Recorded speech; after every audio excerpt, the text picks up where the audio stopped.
2,000 years ago were looking for the king to come and fight for his people and improve their life. They were not looking for a baby in a manger, born in a smelly barn with smelly animals laying on a bed of hay.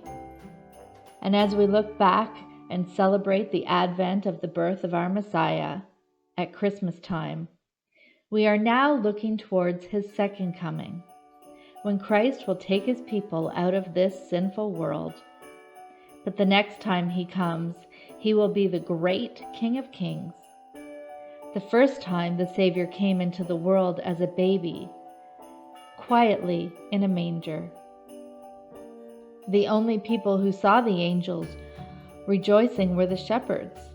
But when Christ returns for his church, he will come with the blast of a trumpet. It will not be quiet, and all mankind will be brought to their knees. Advent is a time of waiting. Throughout the Old Testament, they were waiting for the Messiah to come and save them from their struggles. Now we are waiting for the second Advent, for the return of Christ. God created us because he is love. He wanted a relationship with us. But we could not be found righteous without the crucifixion of the perfect, spotless Lamb, being Jesus Christ. Because of creation and the desire God has to have a relationship with us, mankind needed to be righteous. We could not be found righteous through Adam, a mere created being.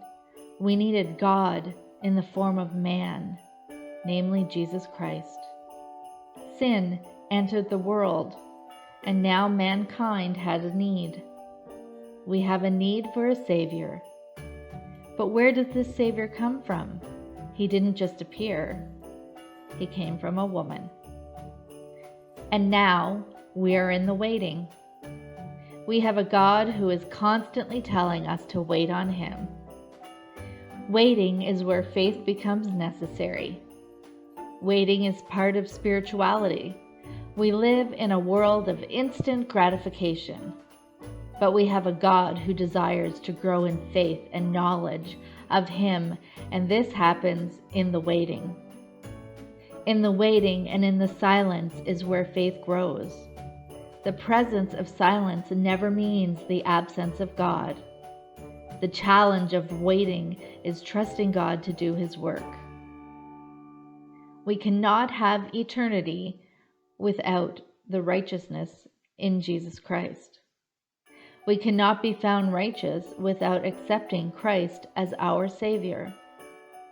Christ can only be our Savior through his sacrifice and death on the cross and then his resurrection.